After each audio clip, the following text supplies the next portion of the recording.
Hey guys, what's up? My name is the Cool Mike and this is Critical Role episode 20 review.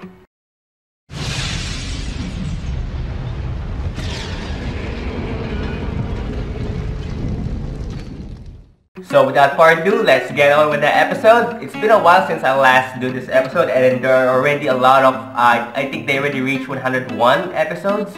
So I'm just gonna rush it through. Hopefully I get to reach 101 by the end of the year. So let's do this. So this is, I'm gonna read the summary first. So this is Critical Role episode 20 and the title of the episode is Trial of the Take Part 3.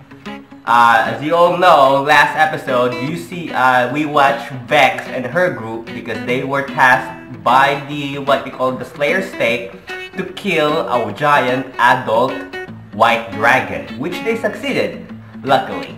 And now we're gonna be watching the other part of the group, which is Vex and his group, to kill another creature, and we will see by the summary. So, according to the summary, it says, like their companions before them, Keyleth, Vex, and Tiberius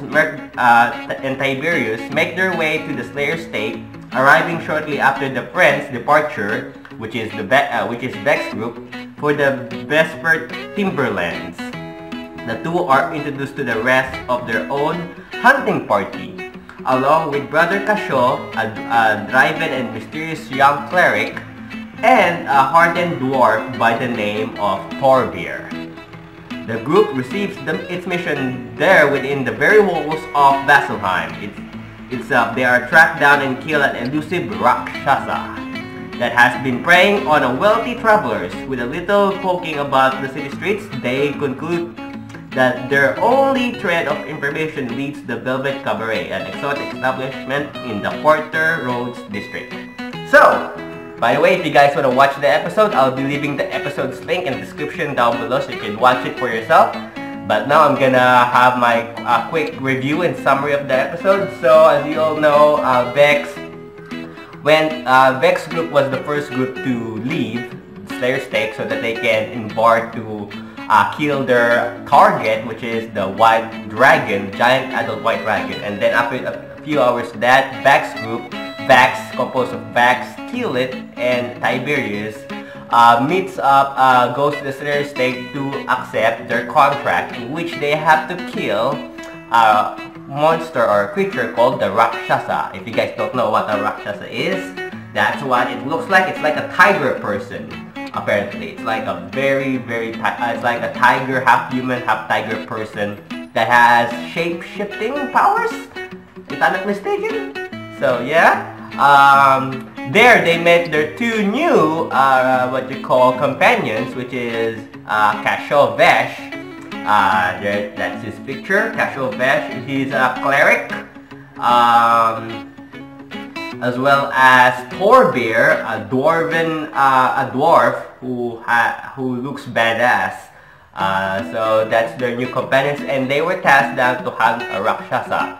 There, once they're in Vasselheim, they have no clue where the target is, or where they will hunt the Rakshasa. Not to mention, the client that sent the contract to kill the Rakshasa didn't want to reveal themselves. It's an unknown client. So what they did is they decided to ask questions, and and one time they approached the Bastion. And the Bastion is like town guards of Vasselheim.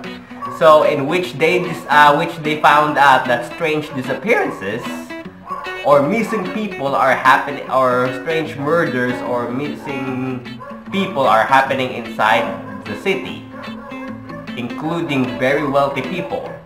And there, after a few conversations with the Bastion and a bit of convincing, it leads them to a very wealthy establishment, like I said, like in the summary says, which is the cabaret, the Velvet Cabaret. And there, they met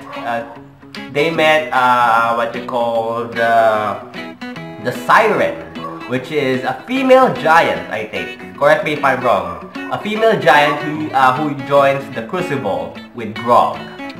So, they also meet Vince Sinor, the owner of the establishment, and they also meet Hosim, which is a dwarven manager of the establishment. There, they decided to disguise themselves as wealthy people to mingle with the group and so that they don't look suspicious. And I think Vax decided to become a wealthy shoemaker in the name of Scanlan, one of his members. I don't know why he decided to name his disguised character Scanlan. Of course, Keyleth disguised herself as the wife of this wealthy shoemaker in the name of Colleen. Tiberius disguised himself as the wealthy, a financial advisor for these two couple. And of course, Thorbir disguised himself as the bodyguard, and as well as Kashaw or Cash disguised himself as a ballet. I think that's what they call of the wealthy disguised couple. So with that, they decided to interview Vince Sinner about the about the establishment, and because they found out that one of the victims, which is Lord Tyrell, was killed by their target, which is the Rakshasa, and they were asking for for Lord Tyrell's belongings in hoping that it will lead them to their target. Unfortunately, they failed to convince Vince Sinner, which is the owner of the establishment. Worst case scenario, or to make it even worse, Tiberius decided to remove alter self, which the spell they use to disguise themselves as wealthy people, and decided to convince him by force, which didn't end quite well. Things started to get a little bit hectic and panic. And luckily, Vax managed to roll a D20 for perception, and notices that Hosim, the dwarven manager of the establishment, is spying on them. And they decided to chase after him in hopes of finding an answer of this target and hopefully why he was spying on them. So there was a bit of chasing. Keyleth decided to transform or turn into a rat, or polymorph into a rat to chase after Hosim. And Tiberius cast telekinesis. I can't even pronounce that word. Telekinesis to Hosim. But for some reason, it did not work. And if there's one thing I know about Rakshasa in the world of D&D, I think some spells don't work in them, don't affect them. Some spells don't affect them, which made Tiberius think that maybe Hosim is the Rakshasa.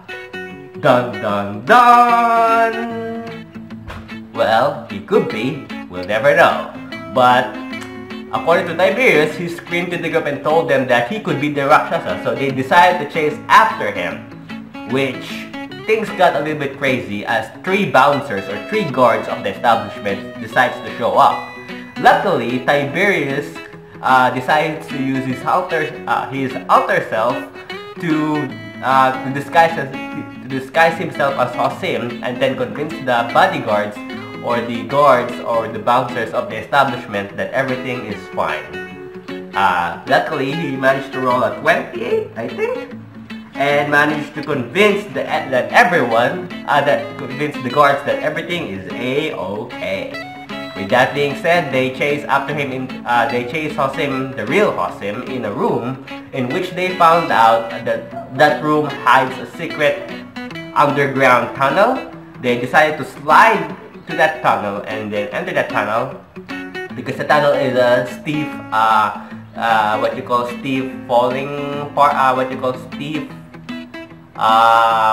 steep hole in it. So they jump in that hole and then they slide through to a secret tunnel. In there, they fall into a spongy-like texture floor, which sounds very weird and disgusting in my term. But in there, they managed to see a creature like no other, slimy creature that probably lives in that tunnel. And then all of a sudden, Tiberius decides cast invisibility to himself. And that's where we're gonna end the episode there. Hope you guys enjoyed this episode of Critical Role episode 20 review. If you enjoyed it, leave a like. Also, don't forget to subscribe now and be part of my awesome clan. And as always, I will see you guys next time with another brand new video. This is the Cool Mind signing off. Goodbye.